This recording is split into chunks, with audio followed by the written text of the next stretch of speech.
आज बनवतोय आपण चमचमीत नाश्त्याचा एक वेगळा पदार्थ. बनवायला जेवढा सोपा आहे, खायला तेवढाच चमचमीत हा नाश्ता होतो आणि खूप वेळ लागत नाही किंवा जास्त याच्यामध्ये काही मेहनतसुद्धा नाही आहे. तर चला आज बनवतोय आपण रवा पॉकेट्स. बनवायला जेवढे सोपे आहेत, खायला तेवढेच भन्नाट चवीचे होतात. तर चला लगेच रेसिपी बनवायला सुरुवात करूया. तुम्ही मुलांच्या टिफिनमध्ये देऊ शकतात किंवा अधेमध्ये भूक लागेल तेव्हासुद्धा बनवून देऊ शकतात. तर सगळ्यात अगोदर इथे मी अर्धी वाटी बारीक रवा घेतला आहे. जर जाड रवा असेल तरीसुद्धा चालेल. आपण नंतर मिक्सरमध्ये बारीक करून घेणार आहोत. आता याच्यामध्ये मी 1 चमचा दही टाकते. अगदी अर्धी वाटीच मी रवा घेतला आहे, त्यामुळे 1 चमचा दही टाकले, कारण दही आंबट आहे त्यामुळे. दही आंबट नसेल तर 2 चमचे दही टाकू शकतात. आता आपण हे मिक्स करूया आणि नंतर याच्यामध्ये पाणी टाकून हे मिश्रण आपण भिजवून घेऊया. तर रव्यामध्ये दही मी थोडंसं मिक्स करून घेतलं आहे. आता याच्यामध्ये लागेल तसं पाणी टाकून हे मिश्रण एकजीव होईपर्यंत चांगलं मिक्स करून घ्यायचे. व्यवस्थित रव्यामध्ये दही मिक्स करायचे. तर हे पहा, सर्व आपण दही आणि रवा व्यवस्थित पाणी टाकून मिक्स करून घेतले. तर असंच हे मिश्रण भिजवून घ्यायचे आणि 5 मिनटं बाजूला ठेवूया, म्हणजे रवा चांगला मुरला जाईल. आपला रवा चांगला मुरतोय तोपर्यंत आपण स्टफिंगची तयारी करूया. त्यासाठी मी एक छोटा कांदा बारीक चिरून घेतला आहे, गाजर, शिमला मिरची, अद्रक आणि लसूण असं किसून घेतले किसणीने किंवा तुम्ही ठेचून जाडसर घेतलं तरी चालेल. खूप छान टेस्ट येते. आणि गाजर मी एकदम बारीक असं कापून घेतलं आहे. पहा किती छान बारीक कापलेलं आहे. तर अशा आपल्याला भाज्या घ्यायच्या आहेत. तुम्ही आणखीन याच्यामध्ये बीट वगैरे भाज्या ॲड करू शकतात. आता आपण फोडणी करूया. कढईमध्ये अगदी थोडंसं तेल टाकायचं फोडणीपुरतं. त्यामध्ये पाव चमचा जिरे आणि लसूण आणि अद्रक 1 चमचा असं मी किसून टाकलं. याच्यामुळे ना खूप छान फ्लेवर येतो स्टफिंगला.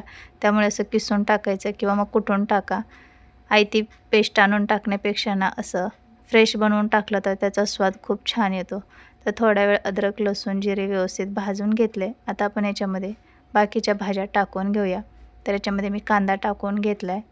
आणि तुम्हाला आणखीन याच्यामध्ये भाज्या ॲड करायच्या असतील तर त्यासुद्धा टाकू शकतात. जसं की तुम्ही कोबी टाकू शकतात, बीन्स किंवा बीट बारीक एकदम कापून किंवा किसूनसुद्धा टाकलं तरी चालेल. आता आपण राहिलेल्यासुद्धा सर्व भाज्या याच्यामध्ये टाकून घेतलेत. आता हे आपण थोड्या वेळासाठी परतवून घ्यायचे. आणि या भाज्या आपल्याला जास्त वेळ शिजवायच्या नाही आहेत. अगदी थोड्या वेळासाठी परतवून घ्यायच्यात. याचा क्रंचीनेस तसंच ठेवायचे. खायला खूप छान लागतात. चवीनुसार मीठ टाकून घेऊया. 1 चमचा चिली फ्लेक्स टाकून घेतली. हवं तर तुम्ही हिरवी मिरची बारीक चिरूनसुद्धा टाकू शकतात. अर्धा चमचा मी ते पास्ता मसाला टाकून घेतला आहे. तुम्ही पावभाजी मसाला, पास्ता मसाला किंवा सब्जी मसाला जो मसाला तुम्हाला आवडत असेल, ज्याचा तुम्हाला स्वाद हवा आहे, फ्लेवर पाहिजे, तो तुम्ही ते मसाला ॲड करू शकतात. अगदी तशी स्टफिंगमध्ये त्याची टेस्ट लागते आणि खूप छान हे रवा पॉकेट्स बनतात. आणि आपलं आता इथे स्टफिंग छान परतवून झालं आहे. तर एवढंच आपल्याला परतवून घ्यायचं आहे. याच्यापेक्षा जास्त शिजवायचं नाही आहे. थोडा क्रंचीनेस ठेवायचा आहे. सगळ्यात शेवटी बारीक चिरून घेतलेली कोथिंबीर टाकूया भरपूर सारे आणि मिक्स करूया. तर मी गॅस बंद करून घेतला आहे. आपलं मिश्रण तयार झालेलं आहे. आता प्लेटमध्ये काढून घेऊया आणि हे मिश्रण थंड होऊ देऊया. तोपर्यंत आपण रवा बारीक करून घ्यायचं आहे आणि एकदम मस्त असं चमचमीत बनलेलं आहे पहा. तर हे मिश्रण सर्व मी प्लेटमध्ये काढून घेतले. मिश्रण थंड होतं आहे तोपर्यंत आपण रवा बारीक करून घेऊया. तर रवा चांगला मुरलेला आहे. आता हे रव्याचं जे मिश्रण आहे ते सर्व मिक्सरच्या भांड्यात टाकूया आणि थोडंसं पाणी टाकून हे मिश्रण बारीक असं वाटून घेऊया. तर बारीक करताना जास्त पाणी टाकायचं नाही. थोडंसंच पाणी टाकून हे मिश्रण बारीक करून घ्यायचे. मिश्रण जर आपल्याला नंतर घट्ट वाटलं तर थोडं पाणी आपण परत टाकू शकतो. तरी ते सर्व मिश्रण मी वाटून घेतले. आता एका बाउलमध्ये हे मिश्रण काढून घेऊया. आणि हे मिश्रण थोडंसं घट्ट वाटतं त्यामुळे मी मिक्सरच्या भांड्यात थोडंसं पाणी टाकून राहिलेलं मिश्रण सर्व मिक्स करून याच्यामध्ये हे पाणी टाकून घेतले. तर तुम्ही पाहू शकता त्याची थिकनेस. सर्व एकदा मिक्स करून घेऊया. तर असं हे पातळ आपल्याला मिश्रण हवं आहे, म्हणजे आपल्याला रव्याचे जे आपण शीट्स बनवणार आहोत ते व्यवस्थित पातळ असे बनतील. तर आपलं मिश्रण तयार झालं आहे. स्टफिंगसुद्धा रेडी आहे. लगेच आपण बनवायला घेऊया. सगळ्यात अगोदर पॅन गरम करून घ्यायचा. त्यावरती थोडंसं तेल लावून घेऊया आणि थोडं पाण्याचा शिंतोडा देऊन पॅन पुसून घेऊया, म्हणजे याचं टेम्परेचर व्यवस्थित राहतं आणि एकदम क्लीन अशा रव्याच्या शीट्स तयार होतात. तर पॅन मी पुसून घेतलं आहे. आता जे आपण मिश्रण बनवून घेतलं आहे तळापासून व्यवस्थित हलवून घ्यायचे. आता आपण पॅनवरती 1 ते 2 पळी मिश्रण टाकून पसरवून घेऊया पातळ असं. तर डोसा एवढं आपल्याला हे जास्त भाजायचं नाही आहे. लगेच या शीट्स काढून घ्यायचे आहेत. फक्त दोन्ही साईडने थोड्या वेळच आपल्याला भाजून घ्यायचे आहेत. नंतर आपण हे फ्राय करून घेणार आहोत रोल म्हणजेच पॉकेट्स. तर हे पहा अशा पद्धतीने हे मी पसरवून घेतले. थोडासा आकार इकडे तिकडे झाला तरी चालेल, असं नाही की हे गोलच यायला हवं. वरची साईड थोडीशी सुकू द्यायची आणि साईडच्या कड्या अशा थोड्याशा कडा मोकळ्या दिसल्या की मग ह्या शीट्स काढून घ्यायचे. त्या थोड्या वेळ कमी गॅसवरती आपण भाजून घेऊया. तर हे पहा थोड्या वेळाने व्यवस्थित हे भाजले गेले. लगेच आपण काढून घेऊया. उलटण्याने अगोदर हे मोकळं करून घ्यायचे आणि मग पलटी करायचे. जास्त वेळ भाजलं तर हे क्रिस्पी होत जाईल, त्यामुळे लगेच आपल्याला हे पलटी करून घ्यायचे. तर अलटी पलटी करून थोड्या वेळासाठी मी हे भाजून घेते. याच्यामध्ये आपल्याला स्टफिंग करून परत फ्राय करून घ्यायचे, त्यामुळे जास्त भाजण्याची गरज नाही आणि फार कच्चंही ठेवायचं नाही. अगदी थोडंसं भाजून घ्यायचे आणि दोन्ही साईडने अलटी पलटी करून आपण हे थोड्या वेळासाठी भाजून घेतले. तर हे पहा अशा पद्धतीने भाजायचे. तर मी प्लेटमध्ये पहिले शीट्स बनवून तयार केले, काढून घेतले. आता आणखीन एक सेम अशाच पद्धतीने बनवून घ्यायची. तर हे पहा ही वरची साईड आहे, आपल्याला ती नंतर भाजायची, त्यामुळे जास्त भाजून घ्यायची नाही आहे. तर आणखीन एक मी बनवून दाखवते. तर 2 पळी मिश्रण याच्यावरती टाकून घेतले आणि हे पसरवून घेऊया असं आणि थोड्या वेळासाठी हे सुद्धा चांगलं भाजून घ्यायचे. तर हे पहा वरची साईड सुकली की लगेचच काढून घ्यायचे. सहजच ते निघलं जातं आणि पलटी करून आता दुसरी साईडसुद्धा थोड्या वेळासाठी भाजायची आणि आता आतली साईड चांगली आपण भाजून घेऊया. वरची साईड आहे ना बाहेरची, ती जास्त भाजायची नाही, कारण आपण ती नंतर फ्राय करून घेणार आहोत. त्यामुळे आतल्या साईडने थोडंसं चांगलं भाजून घ्यायचे. तर दुसरीसुद्धा आपली इथे ही शीट्स रव्याची बनवून तयार झाली. आतल्या साईडने छान असे काळे चट्टे पडेपर्यंत मी भाजून घेतले.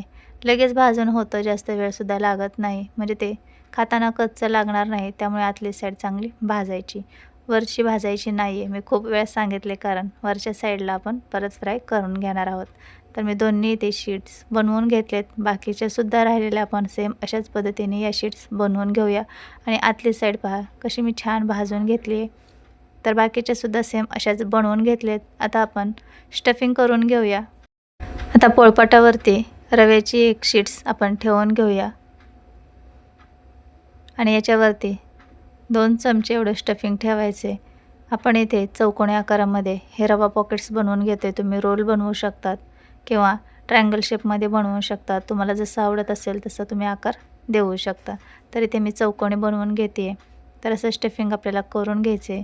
आता साईडच्या ज्या दोन्ही कडा आहेत, दोन्ही बाजू आहेत, त्याच्या एकावर एक दुमडून घ्यायचेत आणि जी वरची आणि साईडची बाजू आहे तीसुद्धा अशी एकावर एक व्यवस्थित फोल्ड करून घ्यायची. हे पहा अशा पद्धतीने आपल्या इथे हे पॉकेट्स तयार होतात आणि आपण नंतर पॅनवरती असं हे फ्राय करून घेणार आहोत. आहे की नाही एकदम सोपं बनवायला. तर दुसरंसुद्धा सेम अशाच पद्धतीने मी बनवून घेणार आहे आणि याला कशानेही चिटकवण्याची गरज नाही आहे, कारण आपण फ्राय केलं की ते व्यवस्थित पॉकेट्स तयार होतात, ओपन होत नाही. तर दुसरेसुद्धा मी चांगलं स्टफिंग करून घेतले. तर अशा पद्धतीने बाकीचेसुद्धा सर्व आपल्याला हे पॉकेट्स बनवून घ्यायचे आहेत. रोलसुद्धा खूप छान होतात. तर हे पहा अशा पद्धतीने आपले इथे 2 मी पॉकेट्स बनवून दाखवलेत. आता लगेचच आपण फ्राय करून घेऊया. बाकीचेसुद्धा सेम अशाच पद्धतीने बनवून घ्यायचे. आता पॅनला थोडंसं तेल लावून घेऊया आणि हे पॉकेट्स आपण फ्राय करून घ्यायचे आहेत. अलटी-पलटी करून तुम्हाला किती क्रिस्पी बनवायचे आहेत किंवा मऊ हवेत त्यानुसार तुम्ही फ्राय करू शकतात, कमी जास्त वेळ. आणि थोड्या वेळासाठी आता एक साईड आपण भाजून घेतली आहे. दुसरी साईडसुद्धा छान थोड्या वेळासाठी भाजून घेऊया. शेजवान चटणीसोबत अप्रतिम लागतात हे पॉकेट्स. नक्की एकदा ट्राय करा आणि तुम्ही पाहिलंच आहे, जास्त काही याच्यामध्ये मेहनत नाही आहे. ज्या काही भाज्या असतील त्या आपण वापरू शकतो आणि रवा तर सर्वांच्या घरामध्ये असतोच. तर अशा पद्धतीने एक वेगळ्या प्रकारचा नाश्ता नक्की एकदा करून पहा. तर दोन्ही साईडने आपण थोडा थोडा वेळ हे छान फ्राय करून घेतले आणि पहा रंग किती छान आला आहे. तर झटपट आपले इथे रवा पॉकेट्स तयार झालेत. राहिलेलेसुद्धा सर्व पॉकेट्स मी असेच बनवून घेतलेत आणि पाहू शकतात अजिबात हे ओपन होत नाहीत. दोन्ही साईडने चांगले भाजले की आहे तसे राहतात. खायला तर खूप छान लागतात. शेजवान चटणीसोबत अप्रतिम लागतात. तर तुम्हीसुद्धा नक्की ट्राय करा. लहानांपासून मोठ्यांपर्यंत हा नाश्ता सर्वांना खूप आवडेल. तर कशी वाटली तुम्हाला ही रेसिपी नक्की कमेंटमध्ये सांगा आणि माझ्या रेसिपी पाहायला आवडत असतील तर चॅनलला सबस्क्राईब, लाईक, कमेंट, शेअर करा. आपण भेटूया पुढच्या अशा साध्या, सोप्या आणि घरगुती साहित्यात तयार होणाऱ्या भन्नाट रेसिपीमध्ये. तोपर्यंत सर्वांना बाय बाय.